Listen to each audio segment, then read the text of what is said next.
اعوذ باللہ من الشیطان الرجیم بسم اللہ الرحمن الرحیم۔ السلام علیکم ناظرین، پی ٹی وی سے ماہ ربیع الاول کی خصوصی نشریات رحمت للعالمین کے ساتھ آپ کا میزبان شبیر ابو طالب آپ کی خدمت میں حاضر ہے۔ محترم ناظرین، اس پروگرام میں ہم سرکار دو عالم صلی اللہ علیہ وسلم کی سیرت کے مختلف پہلوؤں پر گفتگو کرتے ہیں اور سعادت حاصل کرتے ہیں آپ صلی اللہ علیہ وسلم کی سیرت سے کچھ سیکھنے کی، کچھ سمجھنے کی۔ ہمارے اس نشریات میں ہمارے ساتھ ہوتے ہیں ملک کے نامور علماء کرام جو ہماری رہنمائی فرماتے ہیں، ساتھ ہی بارگاہ رسالت میں گلہائے عقیدت پیش کرنے کے لیے ثنا خوان رسول بھی ہمارے ساتھ ہوتے ہیں۔ ایک چھوٹا سا پیارا سا باوقار سا تقریری مقابلہ ہوتا ہے جو ہمارے بچے و بچیاں آپ کے سامنے پیش کرتے ہیں، وہ بھی سیرت مصطفیٰ صلی اللہ علیہ وسلم سے متعلق ہی۔ پہلے تعارف کی طرف جانا ہے، لیکن اس سے پہلے آج کا موضوع آج کا ہے سرکار دو عالم صلی اللہ علیہ وسلم بحیثیت صادق اور امین۔ اتنا اہم موضوع ہے اور اتنی اہم کوالٹی ہے جو سیرت مصطفیٰ سے ہمیں ملتی ہے کہ اگر آج بھی ہم صرف ان دو کوالٹیز پر جو سرکار کی سیرت میں ملتی ہیں، دو خصوصیات پر، دو فضیلتوں پر ہی عمل پیرا ہو جائیں تو ہماری زندگیوں میں انقلاب برپا ہو جائے۔ محترم ناظرین، سرکار دو عالم صلی اللہ علیہ وسلم کی سیرت کے اس پہلو سے متعلق اور تمام سیرت مصطفیٰ کے پہلوؤں کے متعلق اللہ تعالیٰ نے ارشاد فرمایا، بے شک اللہ کے نبی کی زندگی تمہارے لیے بہترین نمونہ عمل ہے، اور اس نمونہ عمل میں صداقت اور امانت بہت ہی اہم پہلو ہیں۔ سرکار دو عالم صلی اللہ علیہ وسلم کو جو نہیں مانتے تھے، اللہ کا نبی نہیں مانتے تھے، جو آپ پر ایمان نہیں لائے، وہ بھی اس بات کو تسلیم کرتے تھے، معترف تھے کہ سرکار دو عالم صلی اللہ علیہ وسلم سچے ہیں، یعنی صادق ہیں، امانت دار ہیں، یعنی کہ امین ہیں۔ ایک بار حضور پنور صلی اللہ علیہ وسلم کوہ صفا کی پہاڑی پر چڑھ کر یہ بتاتے ہیں کہ اگر میں تمہیں یہ کہوں، اے میرے سامنے موجود لوگوں، میں تم سے یہ کہوں کہ پہاڑ کے پیچھے سے دشمن کی فوج آ رہی ہے، تو کیا میری بات پہ یقین کر لو گے؟ جو آپ کو نبی نہیں مانتے تھے انہوں نے بھی کہا کہ آپ سچے ہیں، اگر آپ نے ایسا کہا تو ہم تسلیم کر لیں گے۔ بالکل اسی طرح سے ہجرت کی رات کو آپ نے اپنے بستر پر مولا کائنات کو لٹایا، سلایا اور تلقین کی کہ یہ امانتیں لے لو، یہ لوگ میرے پاس امانتیں رکھوا کر گئے ہیں، صبح ہوتے ہی اے علی سب کو ان کی امانتیں لوٹا دینا۔ یہ وہ خصوصیات ہیں جو بتا رہی ہیں کہ حضور پنور صلی اللہ علیہ وسلم خود بھی صادق و امین ہے، اور ہمیں بھی بتا کر گئے کہ کس طرح سے ان دو کوالٹیز کو، ان دو عادتوں کو اپنانا ہے تاکہ معاشرے میں ایک خوبصورتی، ایک پیارا معاشرہ اور پیارا ماحول جو ہے وہ پنپ سکے۔ اس موضوع پر گفتگو کے لیے ہمارے ساتھ موجود ہیں چار معزز مہمانان گرامی، ایک اس میں ثنا خواں ہیں، تین علماء کرام ہیں۔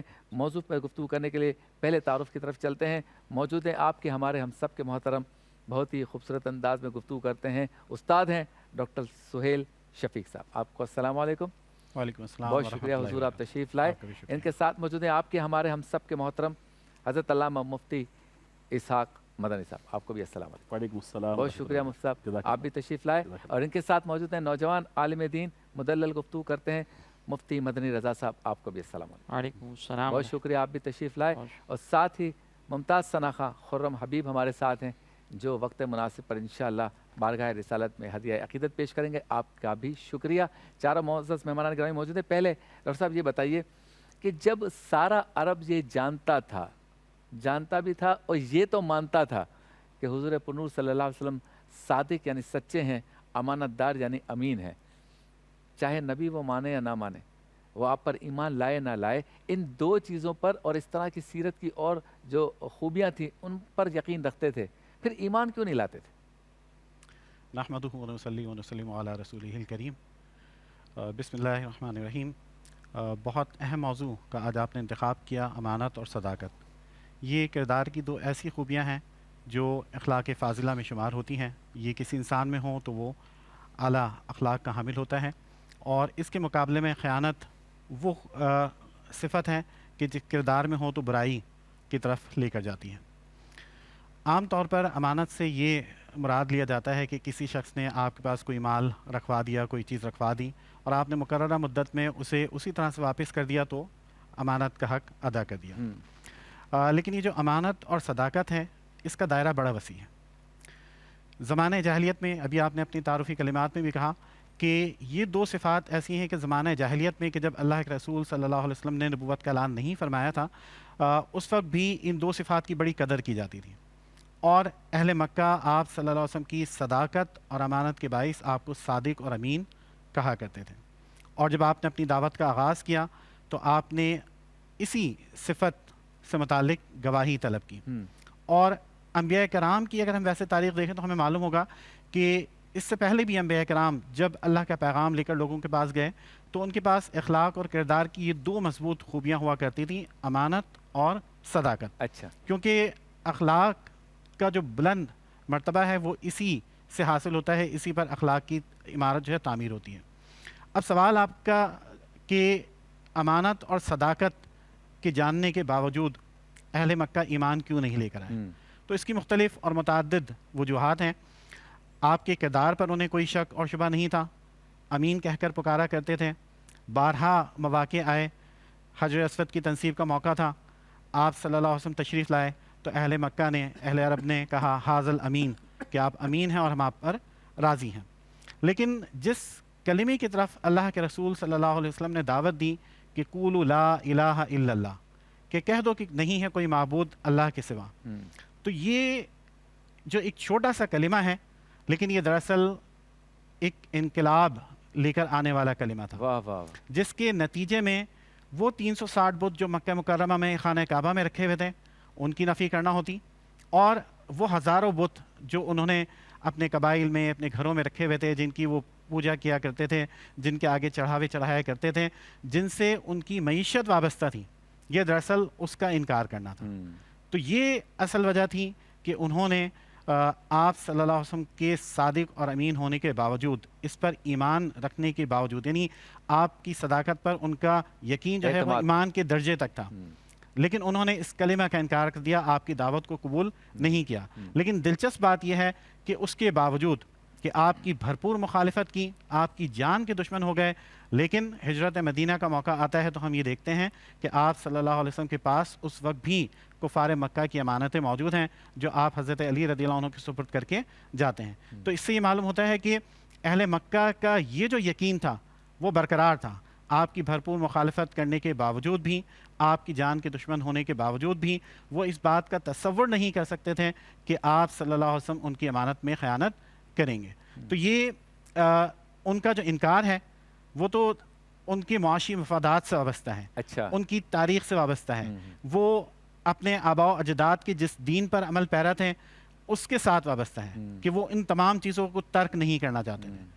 اور وہ یہ سمجھتے تھے کہ جو سٹی اسٹیٹ آف مکہ, مکہ کی شہری ریاست جو انہوں نے قائم رکھی ہے, جہاں ان کے پاس مختلف مناصب ہیں, عہدے ہیں, اور پورا عرب بلکہ دنیا بھر سے لوگ جو زیارت کے لیے آیا کرتے تھے اور ان کے ماتحت ہوا کرتے تھے, ان کی اجازت سے آیا کرتے تھے, اور اس خانہ کعبہ کی وجہ سے جو ان کو برتری حاصل تھی سیاسی طور پر, وہ یہ سمجھتے تھے کہ ان کی یہ سیاسی برتری عرب پر یہ فوقیت ختم ہو جائے گی. ان کا جو معاشی نظام وابستہ ہے, جو چڑھاوے چڑھائے جاتے ہیں, جو نظر پیش کی جاتی ہے, جو مال و دولت نچھاور کیا جاتا ہے بتوں کے قدموں میں, جو ان کے حصے میں آتا تھا وہ ان کے پاس نہیں رہے گا.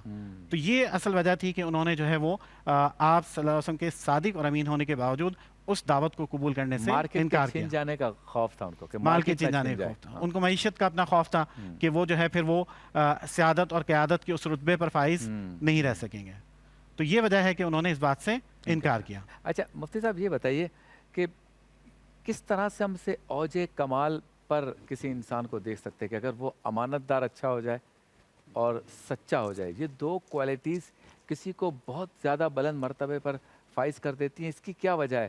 اور بھی تو کوالٹیز ہیں کہ جن کو اختیار کا, پرسنالٹی کا اچھا ہونا ہے, اچھا تاجر ہونا ہے, اچھا لباس پہننا ہے, اچھا خاندان ہونا ہے, لیکن کہا یہ جاتا ہے کہ نہیں, جو بہترین امانت دار ہے, امانتوں کا امین ہے اور سچا ہے, صادق ہے, حق و صداقت کا علمبردار ہے, یہ دو کوالٹیز جن کے پاس ہوں اس کی شخصیت بہت بلند درجے پہ پہنچ جاتی ہے. کیوں کہا جاتا ہے؟ بسم اللہ الرحمن الرحیم. اللہم رب اشرح لی صدری ویسر لی امری واحلل عقدۃ من لسانی یفقہوا قولی واجعل لی وزیرا من اہلی.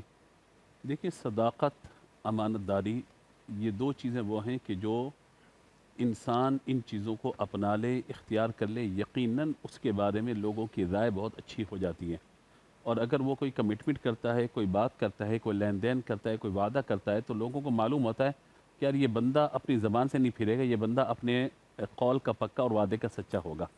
اب چونکہ رسالت مآب صلی اللہ تعالیٰ علیہ وآلہ وسلم کے لیے ہم یہ بات کرتے ہیں، اور اللہ کے کلام نے بھی کہا اور احادیث مبارکہ بھی، اور امت کا یہ عقیدہ ہے کہ جیسے میرے سرکار ہیں ایسا نہیں کوئی، تو پھر ضروری ہے کہ نبی مکرم علیہ الصلوۃ والسلام میں خاندانی اعتبار سے بھی کمال ہو، حسب نسب کے اعتبار سے بھی کمال ہو، حسن و جمال کے اعتبار سے بھی کمال ہو، اور جو شخصی اوصاف ہوتے ہیں اس اعتبار سے بھی حضور اس درجے پر ہوں کہ جیسے میرے سرکار ہیں ایسا نہیں کوئی۔ ہاں تو لہذا اس اعتبار سے آپ یہ دیکھیے کہ نبی مکرم علیہ الصلوۃ والسلام کی دو خوبیاں ہیں۔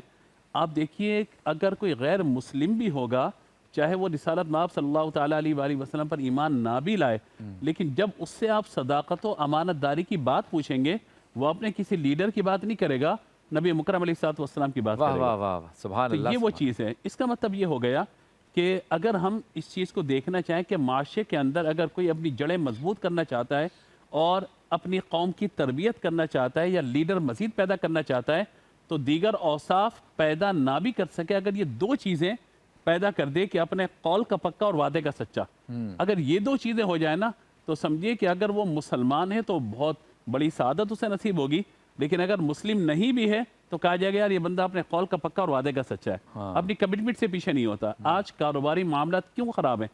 میں اگر درد دل کے ساتھ یہ بات عرض کروں کہ آج ہمارے نوجوان بچے ہمارے پاس آتے ہیں دارالفتاح میں یا رابطہ کرتے ہیں کہ حضرت ہم کسی کمپنی کو جوائن کر رہے ہیں، آن لائن کمپنی ہے، ہمیں آرڈر پکڑنا ہوتا ہے، لیکن ہم جو ہے وہ اپنا نام مسلم نہیں بتا سکتے، ہم پاکستان کا ذکر نہیں کر سکتے، ہمیں اپنا نام چینج کر کے، کنٹری نام چینج کر کے بتانا پڑتا ہے۔ ہم کہتے ہیں بھائی بات آپ کہاں سے کریں؟ جی ہم شہر کراچی سے کر رہے ہیں، لاہور سے، اسلام آباد سے، وغیرہ وغیرہ، لیکن بیٹھے ہوئے ہم یہاں پر ہیں، لیکن جو ہے وہ وی پی این کو کنیکٹ کر کے ہمیں کہا جاتا ہے آپ کمپنی کا نام دوسرے ملک کا بتائیے، اپنا نام بھی کوئی اور بتائیے، تاکہ جو ہے مطلب وہ ہمیں آرڈر دے دیں۔ تو آپ کو آرڈر کیوں نہیں دیں گے؟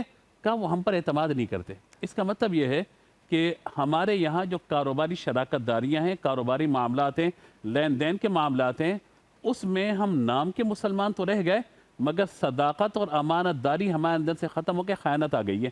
ہمارے یہاں بڑے ببانگ دوہل یہ جملہ کہہ دیا جاتا ہے، بھائی وہ وعدہ ہی کیا جو وفا ہو گیا، وہ قرضہ ہی کیا جو ادا ہو گیا۔ تو جب آپ کے ذہن میں پہلے سے یہ بات موجود ہے کہ لوگوں کا پیسہ لے لیا جائے اور وعدہ کر لیا جائے، بعد میں جب وقت آئے گا تو دیکھیں گے کیا کرنا ہے کیا نہیں کرنا، تو ظاہر ہے کہ پھر اس شخص کی جو ایک ظاہری اوصاف کی حیثیت ہے اور اس وصف سے وہ بندہ گر کے تنزلی کے شکار ہوتا چلا جاتا ہے۔ وہ پھر فرد کے اندر ہو، معاشرے کے اندر ہو، معیشت کے اندر ہو، تجارت کے اندر ہو، کہیں بھی اگر ان دو چیزوں پہ کمپرومائز ہوگا وہ چیز کا ترقی نہیں کرے گی۔ میں نبی مکرم علیہ الصلوۃ والسلام کی ایک بات آپ کو سناؤں۔ جی امام ابو نعیم رحمۃ اللہ تعالیٰ علیہ نے اس کو نقل فرمایا، فرماتے ہیں کہ نبی مکرم علیہ الصلوۃ والسلام مکہ مکرمہ کی طرف گئے، پھر واپسی مدینہ منورہ میں شہر کے اندر داخل ہو رہے ہیں، حضور اکیلے ہیں۔ جی حضور نے دیکھا کہ مدینہ کی سرحد پر ایک قافلہ موجود ہے۔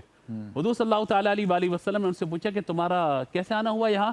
انہوں نے کہا کہ ہم مدینہ کی منڈی کی طرف جا رہے ہیں، وہاں سے ہمیں تجارت کرنی، کھجوریں خرید رہی ہیں۔ حضور صلی اللہ تعالیٰ علیہ وآلہ وسلم فرمایا ٹھیک ہے، اور حضور آگے آگے لگے تو حضور کو ایک اونٹ بڑا پسند آیا۔ اچھا فرمایا کیا تم یہ اونٹ بھی بیچو گے؟ کہا اگر اچھا معاوضہ مل گیا اس کو بیچ دیں گے۔ حضور نے فرمایا مجھے بیچ دو، صحیح، اور معاملہ طے ہوا جو کھجوروں کا، اس یہ بھائی اتنے بس آپ کو کھجور دے دی جائیں گی۔ انہوں نے کہا ٹھیک ہے۔ حضور نے اونٹ کی جو رسی پکڑی ہو تشریف لے آئے۔ بعد میں لوگ آپس میں بات کرنے لگے بھائی اس بندے کو تم جانتے تو ہو نہیں، ہاں جان پہچان تو ہے نہیں، کیسے اونٹ اس کے حوالے کر دیا؟ ہاں تو آپس میں بات کرنے لگے، ایسے میں دھوکہ ہو گیا ہو۔ تو جب یہ باتیں کر رہے تھے اس قافلے میں خاتون موجود تھی، انہوں نے کہا کہ تم پریشان نہ ہو، اگر وہ شخص قیمت نہیں دے گا تو اس اونٹ کی قیمت کی ضامن میں ہوں۔ اچھا کہا تم کیسے کہہ رہی ہو؟ کہا میں نے اس شخص کا چہرہ دیکھا ہے کہ مجھے محسوس ہوتا ہے ایسا شخص نہ کبھی جھوٹ بول سکتا ہے نہ کبھی دھوکہ دے سکتا ہے۔ اللہ، اس کا چہرہ اس طرح چمک رہا تھا۔ کچھ ہی دیر گزری کہ ایک صحابی حضور کے تشریف لائے، کھجوریں ان کو لا کر کے ادا کر دی۔ تو معاملہ کیا ہے کہ نبی مکرم علیہ الصلوۃ والسلام ان کو نہیں جانتے تھے، وہ حضور کو نہیں جانتے تھے، اللہ، مگر اس کے باوجود حضور نے ان سے سودا کیا، اور ان کے دلوں میں جو اضطراب تھا حضور کا چہرہ دیکھ کے وہ ختم ہو گیا، بہت خوب، اور حضور نے اپنے وعدے کے مطابق ان کو کھجوریں بھی پہنچا دی۔ بہت خوب، تو یہ باتیں شخصی اوصاف کے اعتبار سے صادق ہونا، امین ہونا، واہ، یہ بہت زیادہ لازم و ضروری ہے۔ کیا بات۔ اچھا مدنی رضا صاحب یہ بتائیے کہ سرکار دو عالم صلی اللہ علیہ وسلم نے جو تعلیمات ہم تک پہنچائی، اگر مجھ سمیت ہم میں سے کسی کو بھی یہ دسترس حاصل ہے کہ وہ پڑھ لیتا ہے احادیث قرآن یا تفاسیر یا شروحات، اور اس سے وہ تعلیمات پہنچ جاتی ہیں ہم تک، ہم یہ تعلیم کسی اور کو نہ پہنچائیں، تو کیا یہ بھی خیانت ہے کہ یہ ڈیوٹی تھی کہ تم نے پہنچانی اور تم نے نہیں پہنچائی، اس کے بارے میں ذرا اصلاح فرمائیے۔ بسم اللہ الرحمن الرحیم۔ دیکھیں، جس طریقے سے امانت ایک مالی معاملے کے اندر ہوتی ہے، اسی طریقے سے یہ امانت آپ کی صلاحیتوں کے اعتبار سے بھی ہوتی ہے، آپ کے علم کے اعتبار سے بھی ہوتی ہے۔ اگر مثال کے طور پر آپ کے پاس علم موجود ہے، تعلیم موجود ہے، اور آپ اس کو آگے نہیں پہنچا رہے، تو اس کے بارے میں بھی احادیث کے اندر وعیدات آئی ہیں کہ جس کسی سے مسئلہ پوچھا گیا اور اس کو اس کا جواب معلوم تھا لیکن اس نے وہ آگے نہیں پہنچایا، اچھا، تو ایسی صورت کے اندر سرکار علیہ الصلوۃ والسلام نے ایسے شخص کو بھی قابل مذمت قرار دیا ہے۔ اب یہاں پر جو ہے وہ ہمارے علماء نے اس کی وضاحت میں یہ بات ضرور فرمائی کہ اگر مثال کے طور پر آپ نے کسی کو بات بتانی تھی، کسی کو کوئی مسئلہ سمجھانا تھا، کسی کو کوئی علم دینا تھا، اور وہ بات آپ کے علاوہ کوئی اور آگے پہنچا نہیں سکتا تھا اور سامنے والے کی ضرورت تھی، تب یہ کتمان علم کا جو ہے نا وہ گناہ آپ کے سر پر آئے گا۔ اچھا، لیکن اگر آپ کے علاوہ کسی اور ذریعے سے بھی کوئی معلومات حاصل کر سکتا ہے اور آپ نے نہیں بتایا اپنے طور پر، تو پھر کتمان علم کا گناہ نہیں ہوگا۔ صحیح۔ اب یہ جو ایک مسئلہ ہے کہ آپ اپنی صلاحیت دوسروں تک ٹرانسفر کر رہے ہیں، اپنی نالج دوسروں کو ٹرانسفر کر رہے ہیں، اس کو بھی ہماری شریعت کے اندر گویا کہ یوں سمجھ لیں کہ ایک امانت کے طور پر قرار دیا گیا۔ اچھا، یہ بھی ایک امانت ہے کہ آپ دوسروں تک پہنچائیں۔ ایک اچھا مشورہ ہوتا ہے نا، اس کو بھی ایک امانت کہا جاتا ہے کہ ایک اچھا مشورہ بھی ایک امانت ہے۔ اب یہاں پر بھی آپ دیکھیں کہ اگر آپ کو معلوم ہے کہ میں سامنے والے کو جو مشورہ دے رہا ہوں، یہ مشورہ اس کے لیے اس کی فیلڈ کے اندر بہت زیادہ امپورٹنس رکھتا ہے، اس کی فیلڈ کے اندر جو ہے وہ اس کو کامیاب کر سکتا ہے، اس کے کام آ سکتا ہے، تو آپ پر لازم ہے کہ آپ اس کو ایک اچھا مشورہ دیں۔ تو ہمارے پاس عمل کے ساتھ ساتھ یہ جو دیگر علوم وغیرہ کے سلسلے میں ہے، یہ مشورہ ہے، اس کو بھی ایک امانت کے طور پر کنسیڈر کیا گیا ہے۔ اب ہمارے یہاں پر ہوتا یہ ہے کہ بعض اوقات انسان کے پاس جو صلاحیتیں ہوتی ہیں نا، وہ صلاحیتیں اس کے ساتھ قبر میں چلی جاتی ہیں لیکن وہ آگے کسی اور تک منتقل نہیں ہوتی، اور یہ زندہ قوموں کی علامت نہیں ہے۔ نبی کریم علیہ الصلوۃ والسلام کی تعلیمات، یہ شریعت کا مزاج دیکھیں نا، تو زندہ قومیں وہ ہوتی ہیں کہ جو اپنی صلاحیت ساتھ قبر میں نہ لے کر جائیں بلکہ اپنی صلاحیتیں آگے دوسروں میں ٹرانسفر کر کے جائیں۔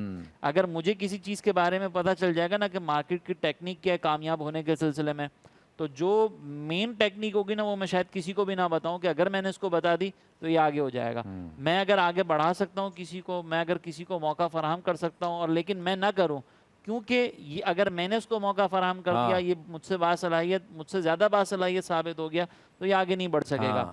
تو یہ بھی اخلاقی اعتبار سے امانت میں خیانت ہے۔ تدریس میں بھی ایسا بہت زیادہ ہوتا ہے، تحقیقی کاموں ہوتا ہے، جیسے ڈاکٹر صاحب کا شعبہ ہے، اس میں بھی ایسا ہی ہے کہ اگر کوئی چیز پتہ ہوتی بھی ہے تو آگے نہیں بڑھاتے کہ استاد کی مونوپولی ختم ہو جائے گی۔ اسی طرح جیسے آپ حضرات کا تدریسی شعبہ ہے، اس میں بھی ایسا ہی ہوتا ہے۔ تدریس میں بھی ایسا ہوتا ہے کہ بعض اوقات شاگردوں کو وہ ٹیکنیک نہیں بتائی جاتی کہ استاد جو ہے وہ کس ٹیکنیک سے پڑھا رہا ہے، کس ٹیکنیک سے سمجھا رہا ہے، لیکن یہ زندہ قوموں کی علامت نہیں ہے۔ اگر ایک استاد شاگردوں کو اس حیثیت سے پڑھا رہا ہے کہ میرے سامنے جو بیٹھے ہوئے شاگرد ہیں وہ بھی استاد بنیں اور اس صلاحیتوں کو مزید آگے منتقل کریں، تو پھر ایک استاد ہوگا باصلاحیت جو آگے مزید 10 استاد پیدا کر سکتا ہے، اور اس 10 استادوں سے مزید آگے کتنے اساتذہ پیدا ہو سکتے ہیں۔ اسی لیے ہمیں نبی کریم علیہ الصلوۃ والسلام کی تعلیمات کو، مزاج شرع کو سامنے رکھ کر اس بات کی طرف بھی توجہ کرنی چاہیے کہ آپ کا علم، آپ کا مشورہ، آپ کی صلاحیتیں، آپ کے پاس جتنی معلومات، آپ کے پاس جتنے مواقع ہیں، اگر آپ کسی اہل کو اس موقع تک پہنچا سکتے ہیں، کسی کو آگے بڑھا سکتے ہیں،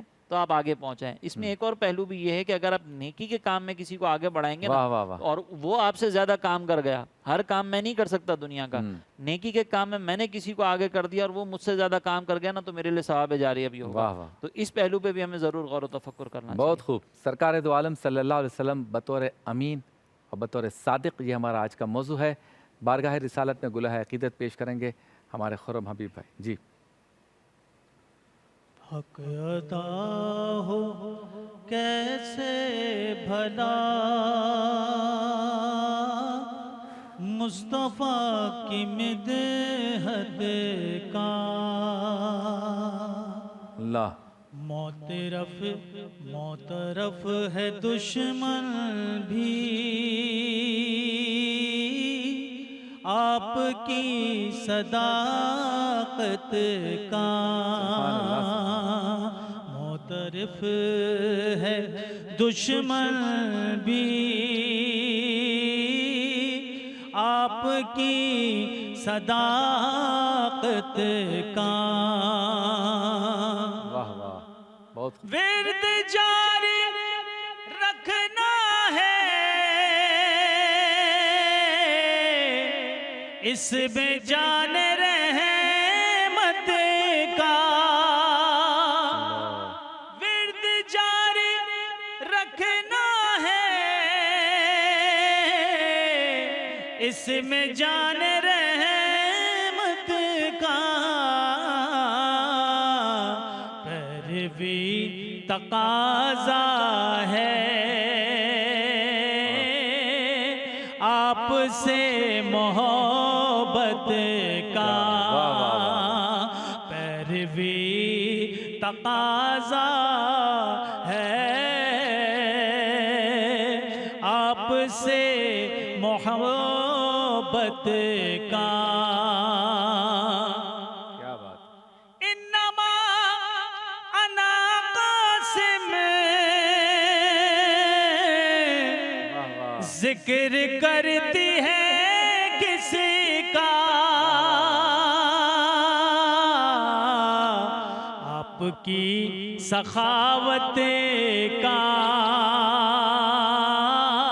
آپ کی عنایت کا، آپ کی سخاوت کا، آپ کی عنایت کا، فیصل سے پہ نازا ہے، کر رہا ہے چرچا جو، فیصل اس پہ نازا ہے، کر رہا ہے چرچا جو، آپ کی امانت کا، آپ کی صداقت کا، آپ کی امانت کا،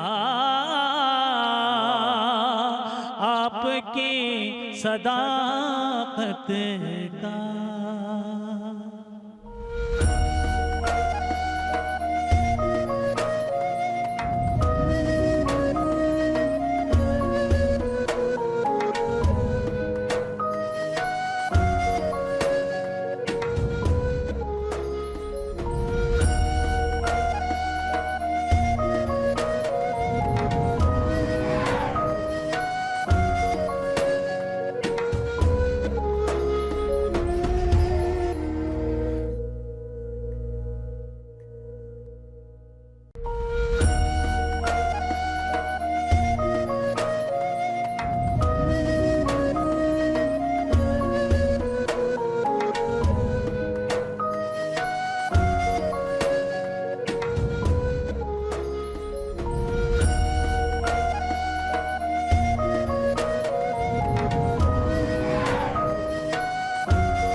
خوش آمدید، ایک بار پھر آپ کی خدمت میں حاضر ہیں اور آپ دیکھ رہے رحمت للعالمین کی روح پرور نشریات، جو ماہ ربیع الاول کی خصوصی نشریات ہے پی ٹی وی کے توسط سے۔ چلتے ہیں اس سیگمنٹ کی جانب جس میں ہمارے ساتھ ہوتے ہیں پیارے پیارے بچے اور نوجوان بچے بچیاں سب، اور وہ کرتے ہیں فن خطابت کا مظاہرہ۔ ہم ایک موضوع دیتے ہیں، آج بھی ایک موضوع ہے، اور اس سیگمنٹ میں ہم جو موضوع انہیں دیتے ہیں کسی بھی شاعر کے کسی شعر کا ایک مصرع ہوا کرتا ہے۔ اور سیگمنٹ میں ہمارے ساتھ موجود ہیں 3 بچے ہیں بہت ہی پیارے پیارے، محمد جواد، احمد علی اور محمد رفیع، وہ تشریف لائیں گے۔ اور آج کا موضوع ہے سبق پھر پڑھ، صداقت کا، عدالت کا، شجاعت کا۔ اور جیوری ہماری ہیں تینوں معزز علماء کرام۔ چونکہ آج کا ہمارا موضوع بھی سرکار دو عالم صلی اللہ علیہ وسلم کا صادق اور امین ہونا ہے، لہٰذا موضوع کے حساب سے ہم نے آج ان کو یہ مصرع دیا ہے۔ تو پہلے آتے ہیں محمد جواد، تشریف لائیے۔ سبق پھر پڑھ، صداقت کا، عدالت کا، شجاعت۔ امامت نہ صرف فرد کی شخصیت کو نکارتی ہے بلکہ معاشرتی نظام کو بھی استحکام عطا کرتی ہے۔ صدر علی وقار کہ جس کی ابتدا 3 صفات سے ہوتی ہے، کہ پہلی صفت صداقت ہے، کہ جس کی بدولت معاشرے میں ادب و احترام کی ایک ایسی فضا قائم ہوتی ہے کہ معاشرہ امن و سکون کا گہوارہ بن جاتا ہے۔ اور دوسری صفت عدالت ہے کہ جس سے معاشرے میں عدل و انصاف قائم ہوتا ہے۔ اور پھر اس کا اجاڑ ممکن نہیں، کیونکہ ہر ترقی یافتہ معاشرہ ایمانداری اور سچائی کی بنا پر ترقی کر پاتا ہے۔ آخری اور اہم چیز شجاعت ہے کہ تاریخ گواہ ہے کہ جب جب مسلم قوم میں بزدلی در آئی تب تب زوال ان کا مقدر بنا۔ سو ان 3 صفات پر عمل کرنے والے ہی معاشرے کی امامت کے قابل ہوتے ہیں، اور ہر دور کا مورخ انہیں خراج تحسین پیش کرتا ہے کہ تاریخ کے اوراق پر نظر دوڑائیں تو دین اسلام کی تبلیغ سے قبل بھی کفاران مکہ آپ صلی اللہ علیہ وسلم کو صادق اور امین کے لقب سے پکارتے تھے۔ یہ آقائے نامدار صلی اللہ علیہ وسلم کی سچائی، بہادری اور ایمانداری ہی تھی کہ جسے دیکھ کر آپ کے ازلی دشمن بھی آپ کے چاہنے والے بن گئے۔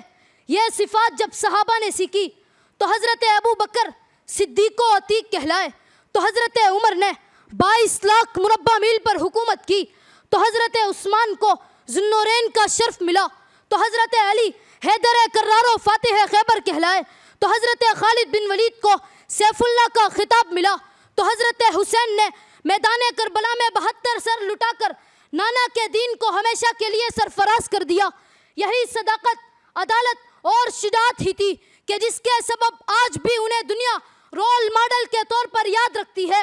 سو اس سے پہلے کہ وقت ہماری داستان تک کو مٹا ڈالے، اس سے پہلے کہ ہم تباہی کی دلدل میں جا گرے، آؤ سبق پڑھے صداقت و عدالت کا، آؤ سبق پڑھے شجاعت و بہادری کا، تاکہ دنیا ہمیں ایک عظیم قوم کے نام سے یاد رکھے کہ فلک سے اتری صدا کو سمجھو، یہی کہیں ہے وہ صبح روشن، اٹھو کے توڑے غرور ظلمت، اٹھو کے شب کو زوال بخشے، اٹھو کے راہ وفا سونی، اٹھو کے سچ کو جہاں میں بوئے، لپٹ کے قدموں سے روئے منزل، جنوں کو ایسا کمال بخشے، جنوں کو ایسا کمال بخشے۔ شکریہ۔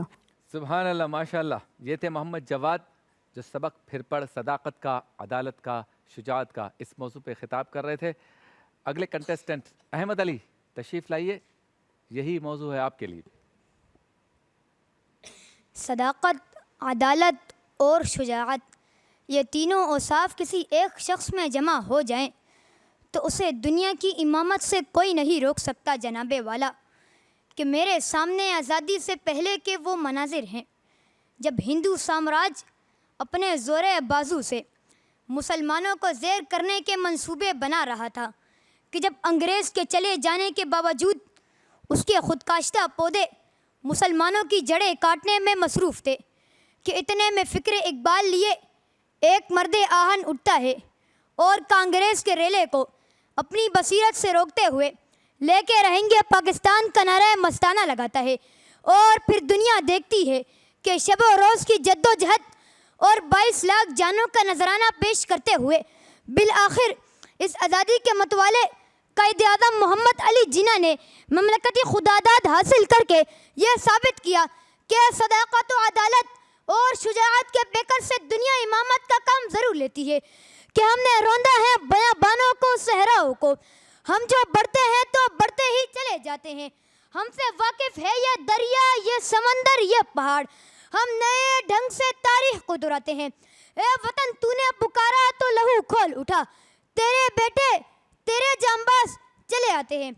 جب جذبہ ایمانی زندہ ہو تو مصائب و علام سے گزرنا پھولوں کی سیج سے زیادہ آسان لگتا ہے صدر علی وقار، اور دنیا کی امامت کے لائق تو وہی شخص ہوتا ہے جو خطرات سے کھیلنے کا عادی ہو، پھر چاہے وہ حضرت خالد بن ولید ہو جن کی تمام عمر میدان جنگ میں لڑتے ہوئے گزری، پھر چاہے وہ مرحب کا ایک ہی وار سے کام تمام کر دینے والے نڈر صفدر شیر ببر حضرت علی ہو، پھر چاہے وہ قسطنطنیہ کو فتح کرنے والے سلطان محمد فاتح ہو، یا پھر وہ 20 سال تک جد و جہد کر کے دنیا کی 2 سپر پاور کو شکست دینے والے افغانستان کے سربکف مجاہدین ہو، یا پھر غزم اسرائیلی فوج کے سامنے سر پر کفن باندھے لڑتے اور کٹتے فلسطینی ہو۔ ان سب کا یہی ایمان ہے، یہی جذبہ ہے کہ سبق پھر پڑھ صداقت کا، عدالت کا، شجاعت کا، لیا جائے گا تو سے کام دنیا کی امامت کا، لیا جائے گا تو سے کام دنیا کی امامت کا۔ شکریہ۔ سبحان اللہ، ماشاء اللہ۔ محمد رفیع تشریف لائیے،